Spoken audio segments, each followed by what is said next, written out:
a short while here from my colleague and friend Rabbi Claudio Kupchik, and he also brought some material for us to read and to study together.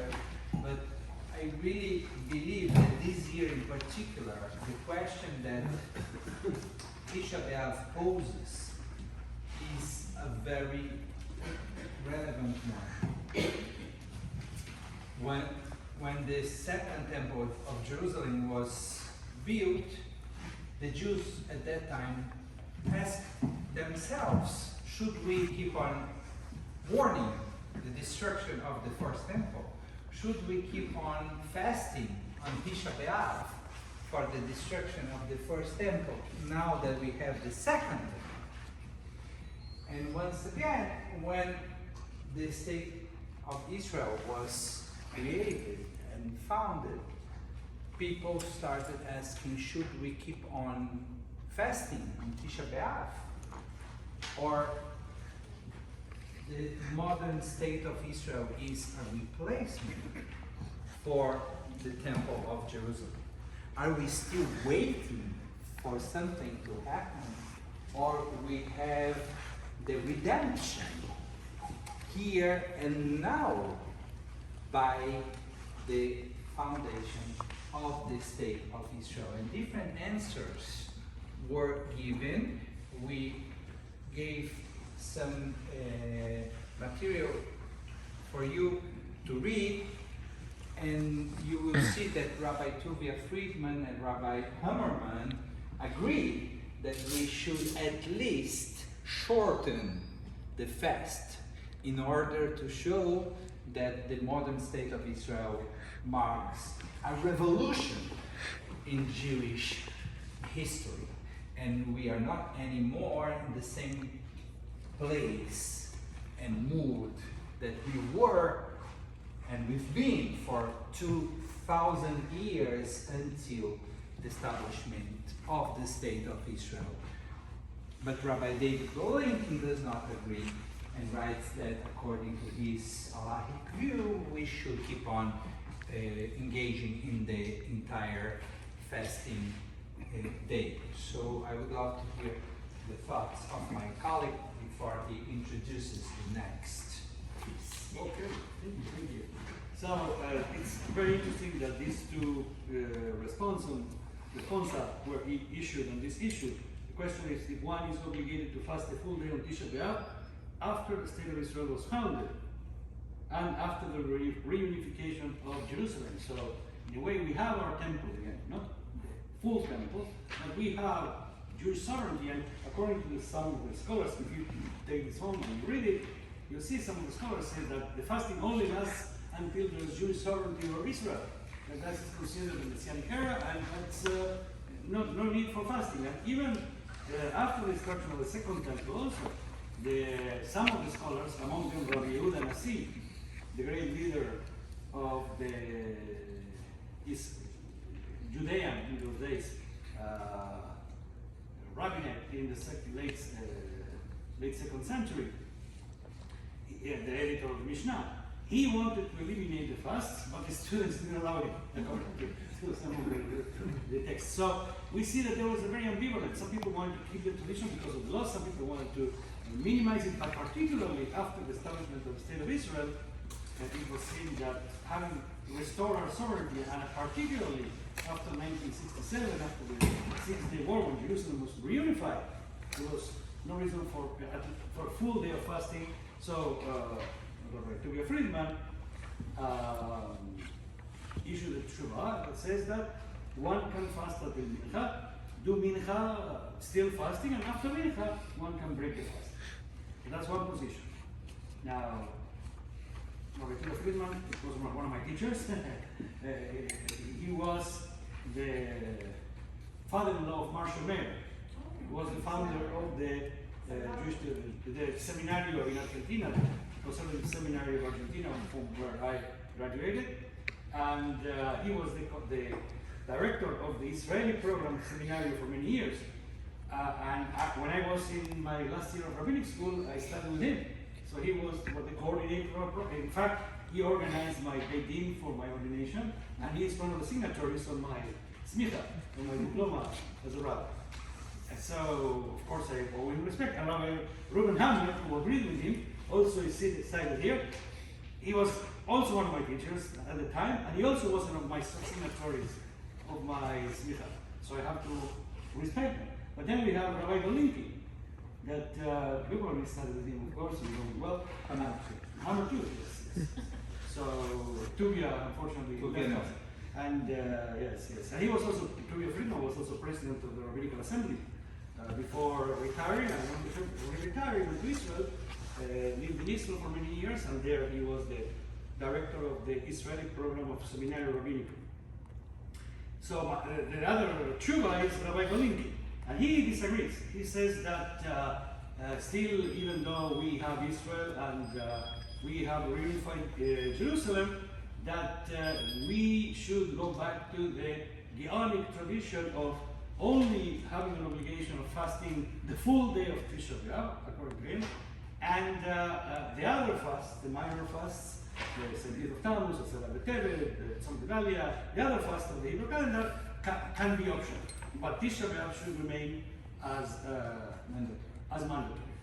And of course, I owe him respect too, because he was the third signatory of my rabbinic diploma. So there were the three of them: Hammer, Tuge Friedman, and Golinki, whom I made in when I was ordained as a rabbi. So I owe respect to all of them. So what should we do? Should we go with one of two of my teachers, or with the other of the teachers? So I think this year is different, and in a way, the 7th of October restored a little bit the danger. Put us very painfully aware of the fragility of the miracle that Israel represents, and the fact that we should not take it for granted, and even our status in the diaspora, and the reality of anti-Semitism in the world today, even in America. That is at a degree and a level that we haven't seen in decades, since the World War II, essentially, since the days of the America First, and Lindbergh, and Father Coughlin, and those who didn't want Jews in the US. So for 70 years, we haven't seen that in America and in the world as much as it is now. So I think that we will be well advised to restore. Even if we were now observing a full fast, that is worth marking the day and confronting our fragility, which is in a way mourning and mourning for a loss of the temple. Also Tisha B'Av, some people propose to make it also the memorial for the Shoah. Menachem Begin, his proposal was that it should be Tisha B'Av, the day of observance of all the tragedies of the Jewish people, including the Holocaust, and of course that was not accepted, and we have Yom HaShoah as a special day. But it's a tragic day and it's an important day, and it's important to remember our losses, our fragility, and I think that I agree with Golinki, frankly, that the fast is, I understand that some people cannot fast, it's very difficult, so if there is room for leniency for those who can do it or it's very difficult for them, but for those who can,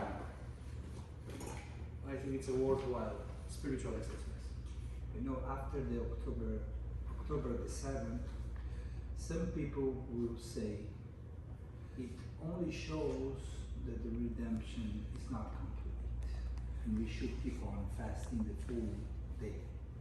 But other people will say October the 7th shows that there are still people who do not recognize the legitimacy of the state of Israel.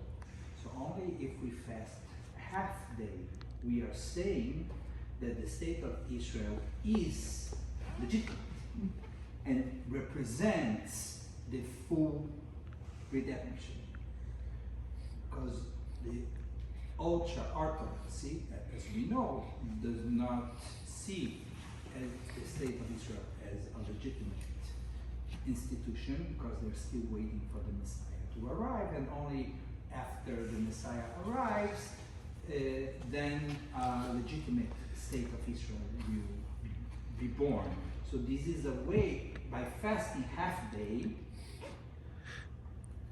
we are saying we believe that the full redemption is here, and the state of Israel is a complete redemption. We are not waiting for anything else other than this state of Israel that we fully legitimate by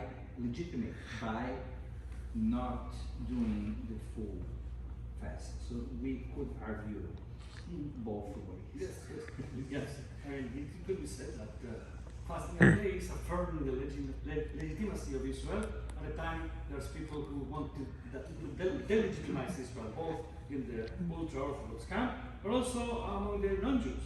Those who want to delegitimize Israel, criticize Israel for anything, hold Israel to a different standard than any other country or any other society.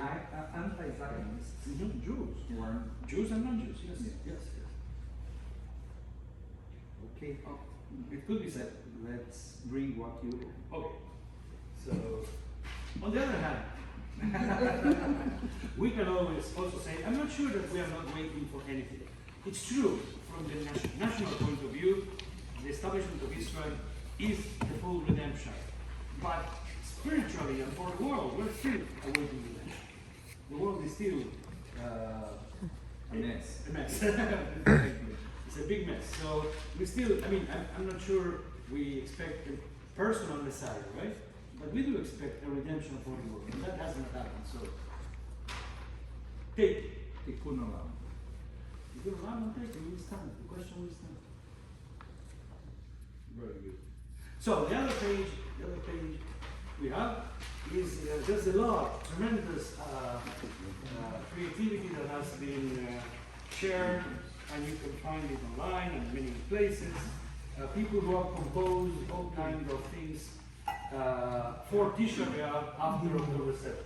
And this is an Eicha, the Kinah and the style of Eicha, written by a survivor from the kibbutz Nahal Oz. So that's what she wrote. I saw today another one from Be'eri, the whole Kinah for Be'eri, which is very touching, very beautiful. But this one I suggested we can read tonight, and it follows the cadence of the Hebrew of Eicha.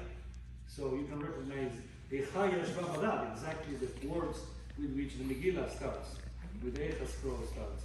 Eicha Yashva Badad, Nir Oz Rabati Dam. Instead of Air Rabati Am, it's Nir Oz Rabati Dam. Sderot Haita Kalmana, Kirya Haluma, Kumi Neemana. Maybe somebody would like to read it in English? Please. Oh, how she sat alone near Oz, full of blood. Sderot was like a widow, a city son, and who was faithful to her. Oh, how they sat alone in the shelter room, one family, and another, and another, and another one. Oh, how they sat alone, the many-eyed women at the observation posts, and there was no listening and deliverance, none. Just to explain, the Hebrew for Tatzpitaniyot, the intelligence women that are the intelligence observers, it's translated as many-eyed women because they were the ones looking at what was going on in Gaza, and they were warning headquarters, and there was no response and no help coming to relieve them, and they were caught. And here is Rabati Ain. Rabati Ain. With many eyes. With many eyes, yes, yes. Because Rabati Am isn't that it? So yes, yes. Oh, how they sat alone, young women and young men, hiding in pits and shrubs, their dancing halted, and who will rescue them? Oh, how they sat alone, captive women and captive men, and sitting there, still, 120 men, women, elders, and children, crying. They are crying at night, tears on their cheeks, and there is no one who comforts.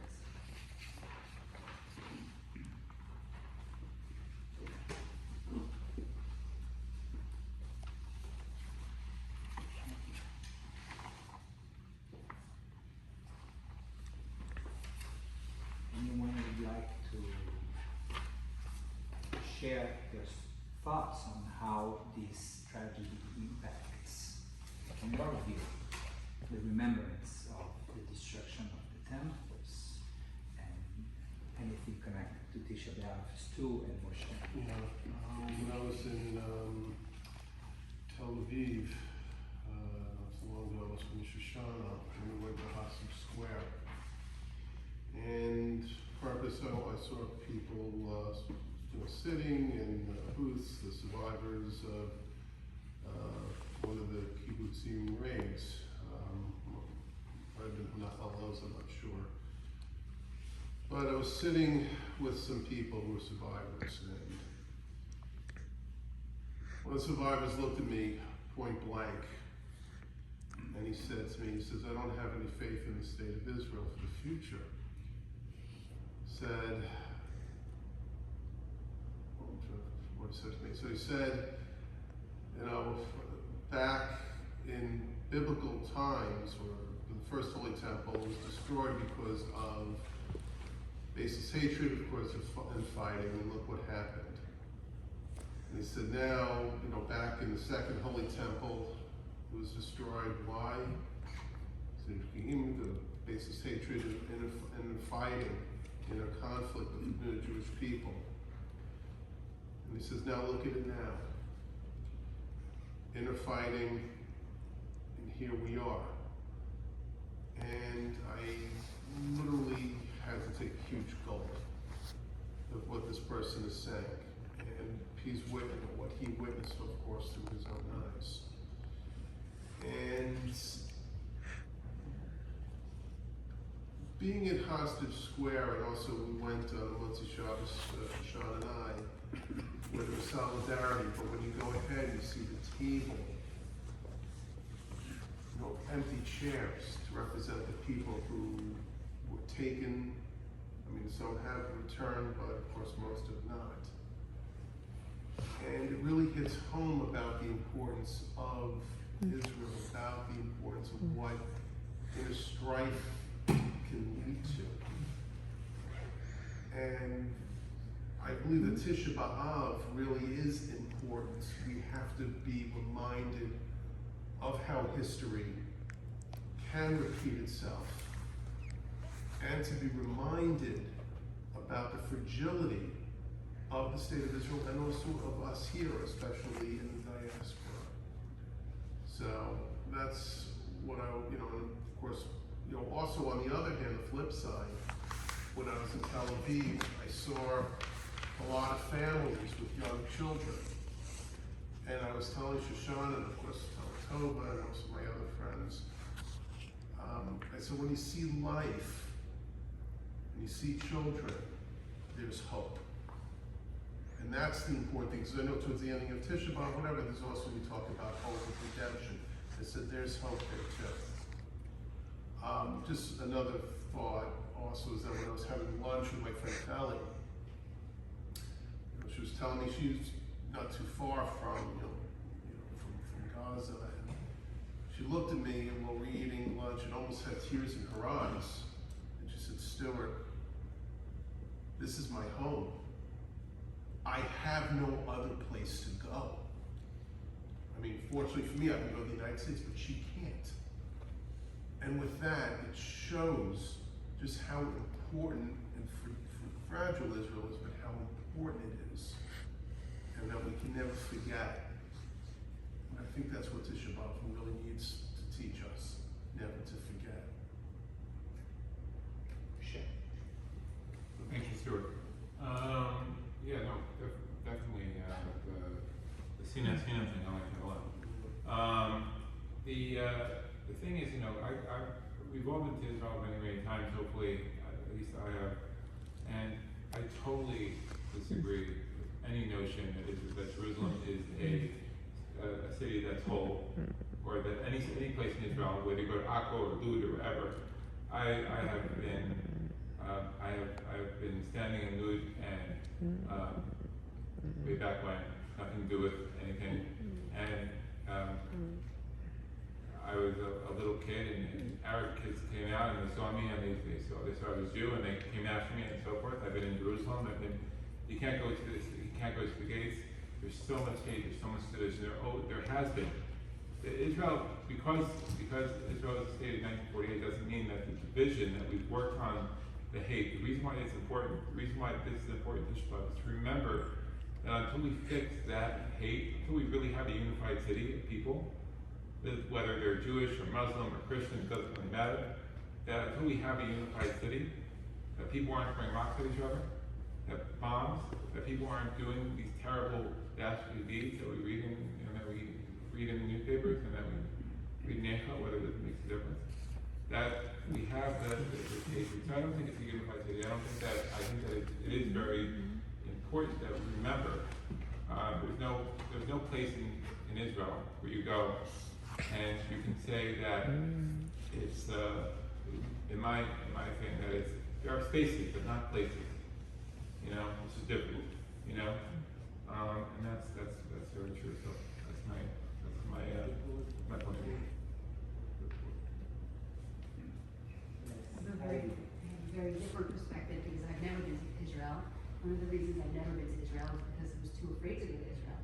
Because all you hear about Israel is that there's always somewhere a bomb or a threat or something. And while I know different, I also know it's true too.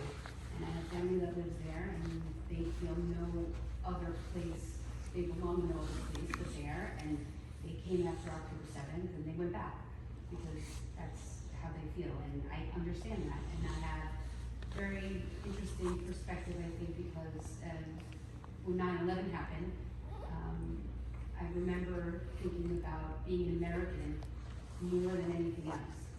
And October 7th happened 20 plus years later, and I feel like I'm a Jew before I'm anything else. Because American, which I grew up with military, family, and all that, always thought American was first, Jewish was second. And I think October 7th changed all of that for me and reminded me that it doesn't matter what I am, I'm always going to be a Jew to everyone else. So I need to embrace it, and I need to make sure that I see myself the way other people see me. Keeping that in mind, I think I went to a lot of work with Holocaust. And when I think about fasting on any of the holidays bothers me greatly because throughout Jewish history, we've always been starved, right? All the different times of us being in slavery or held captive, we've been starved. So why do we starve ourselves in remembrance of that? I don't know that to me makes any sense. I fast on Yom Kippur, and that's it. I don't fast any other time because I don't agree with it, but I'm not going to fight that part of it, right? Because that's how I was raised, that's what I understand.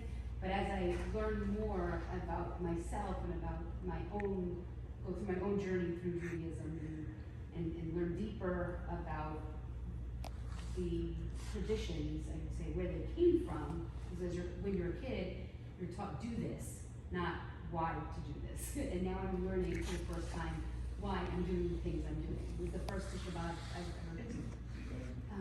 So it's interesting because I knew that my dad told me, you sit on the floor, and so what did I do? I wear a skirt.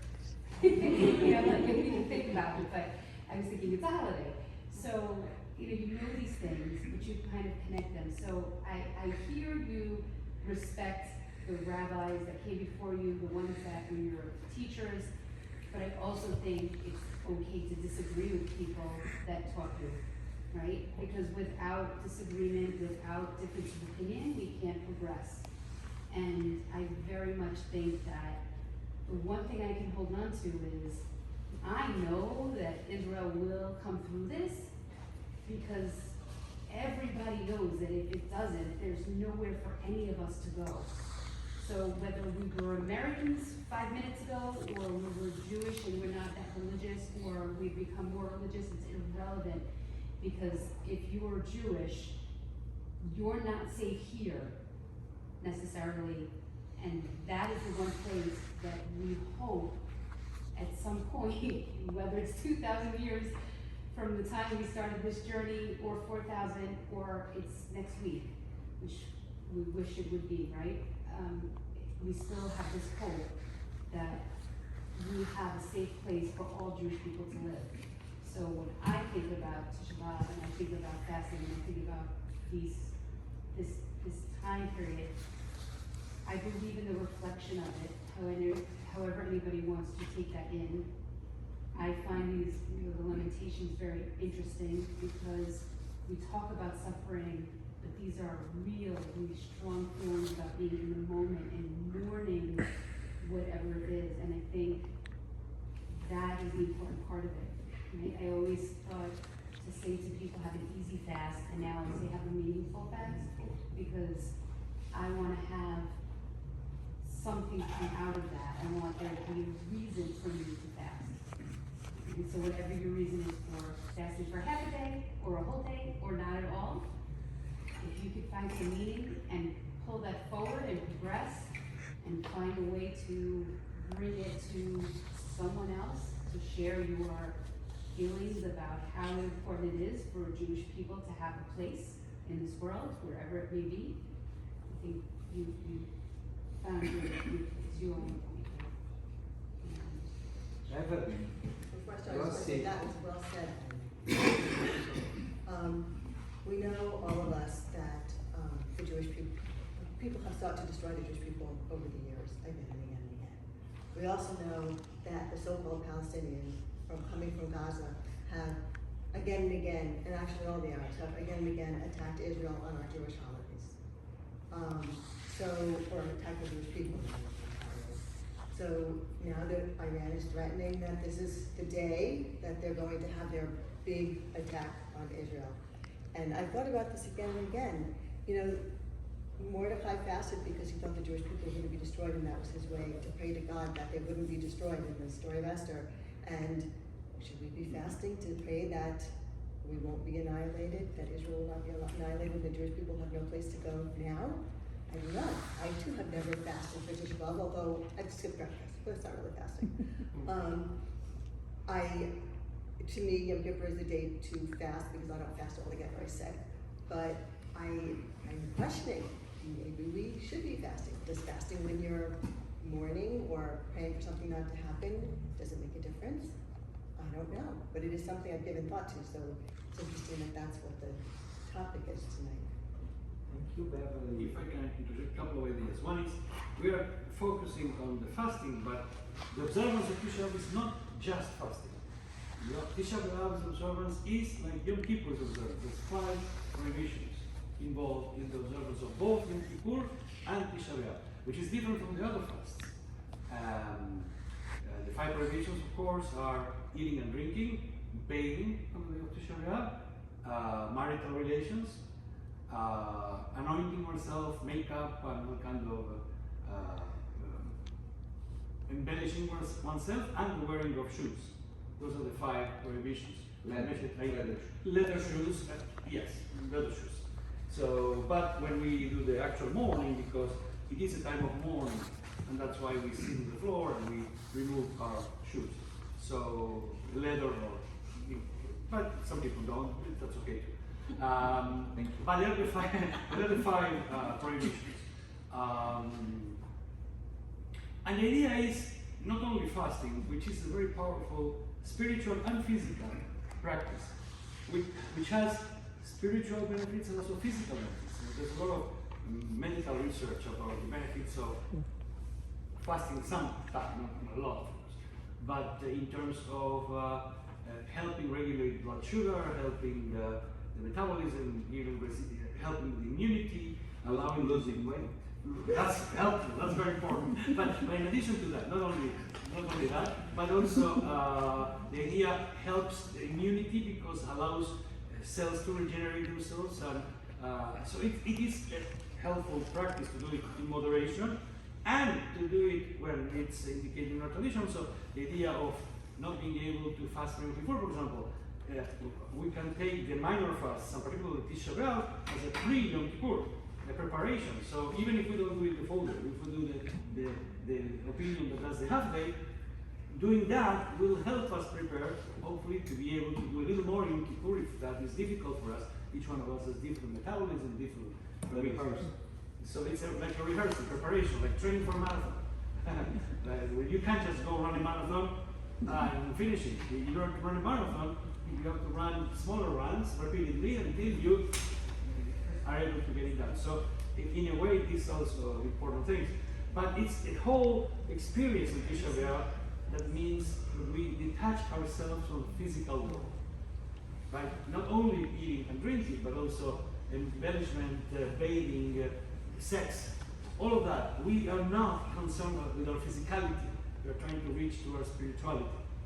And to think about the things that are meaningful, like not having sinat chinam, not having causeless hatred, and this divisiveness that is breaking our societies in America, in Israel, everywhere in the world. So it's a day for reflection on that. And our own spiritual needs. And it's considered a need also. Fasting was seen as a propitiatory act towards God, as an offering to God, asking God to help us. And particularly when we are concerned, and in Israel today they're very afraid because they're expecting any moment an attack from Iran. So the fasting is also a way of asking God, let's hopefully not allow this to happen. Yossi and then Mark. Okay? I find the discussion interesting, and I like what you rabbis said, that we can fast half in recognition of the state. I never fasted, and I don't like Tisha B'Av.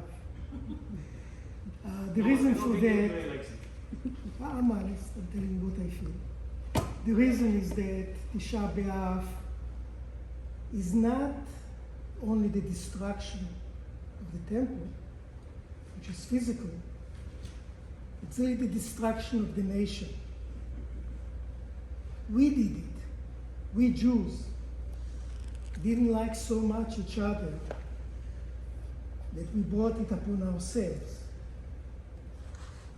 Bar Kokhba, in Hebrew, it's the son of the star. And some Jews thought he was the Messiah. This is why they went to fight in a war that they can never win. Don't compare what happened then to today with Gaza. We destroyed Gaza. 98% of Gaza doesn't exist. What we have as Israelis, very few people have. I think you all think as Jews. If you think as an Israeli, we do have a country, a very powerful country. We fought in many wars, we lost many people, but we won. And my favorite rabbi is not a rabbi that I learned in the Gemara, but a Rav Goren. Do you know Rav Goren? Did you hear about him? Rav Goren was an Orthodox rabbi. He was the chief rabbi of the Israeli army. He was a paratrooper. He was one of the first Orthodox Jews who jumped out of airplanes. And when he came to visit the troops in the front, he wore a gun.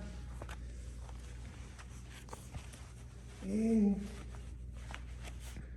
when we fought, my father fought in 48 for a year. Many people died. He survived the Holocaust. So the Holocaust was as we see it, is a Churban Bayit Shlishi. For us, Israelis, this was almost to the same extent the destruction as was in the Second Temple. Even in the First Temple, the destruction was so thorough that there was no country. And I listened today to a commentary on the Israeli radio. And he said, everything is okay. We need to relax. We need to figure out how not to fight with each other. We cannot have milchemet achim. So, what we achieved in a short period of time, there is no other nation that can achieve, and this is why we are going to survive. Gaza will not exist. We don't have to be afraid of the Iranians or the people in Lebanon, because we fought, we won. We're going to win again. And sometimes I'm thinking that I know everybody is against our prime minister, but you have to remember one thing. This is the most difficult time in our lives. Every morning when we go to pray, we pray Matir Asurim.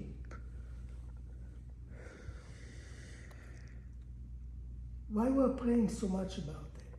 Because we were prisoners for a long time. Now finally, we are free. Finally, we are a state. And what we are going now, it's very hard. We don't like what we see, the hostages and the prisoners. We never leave anyone behind in a war. It happened, we made a mistake. But it's not the end of the world. Really not. I fought, all of my cousins fought in Israel. They're still fighting, and I saw a beautiful picture in Tel Aviv, reminded me, of Israelis playing football, soccer, on the beach. And you see these young kids playing, about 20, 21. And you know, all of them fought in Gaza, and they're going to fight again. It's amazing. We are fighting for a year. If you compare this war to the war of 48, it's a big difference. In 48, a huge number of us died because most of them were Holocaust survivors. This time, there are not so many. So I don't think I'll ever fast on your own Tisha B'Av. And I really hope, Rabbi, that we are not going to have milchemet achim. Halevaj. I'll be very short. I had a, Just a short comment on Yossi. yeah, I had a, oh. Just a short comment before Marty. I'm sorry. Yossi, I thought I was your favorite rabbi. You see, You need to jump Bigger on the rabbi. plane. You jump in the plane, get a gun, you're you are, You already moved up. Rabbi, you are my favorite was, Rabbi. But I think he caught the way he said it.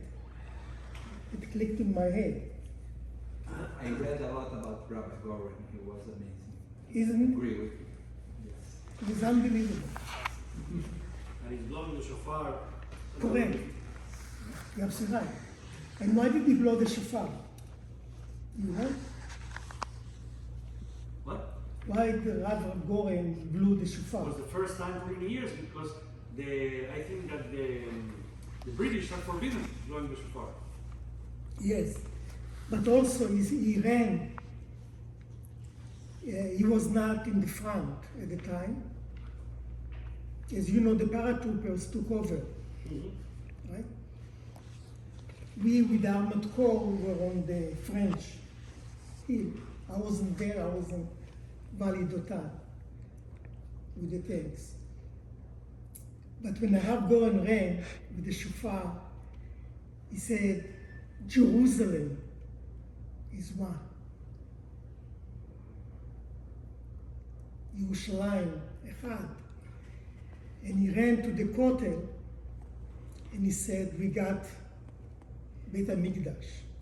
This is why they cleaned it so fast, by the way. Almost the second day after we took over the, Taking the mood of it. correct. Marty, and we will conclude Okay, with Marty. I wanted to share a very emotional thing with you that occurred about a week ago when I was in Cologne, Germany, and I saw in front of the city hall an Israeli flag. And I said to the guide, "What is that? Why is that there?" And he said, "We want to let the world know how we really feel." And I thought that was a glimmer of light with all of this going on. And Ivy, I want to tell you something personal also real quick. I would walk in Jerusalem at midnight, anytime without any fear. Certainly wouldn't do that in Times Square. That has nothing to do with It's it. very good. I agree with you. Hmm? I agree with you. Never a fear of walking in Jerusalem. So tomorrow morning at 7 at Bethel, See you. and then again at 2. In the morning at 7, and then at 2. And after the 2 p.m. tefillah, you decide whether you are continuing or not with your fast. That's right. No, there won't be food. But you can go get some of it. But we will not serve for the each fast day. But some people will go eat that. The congregation will also transmit on Zoom. Yes.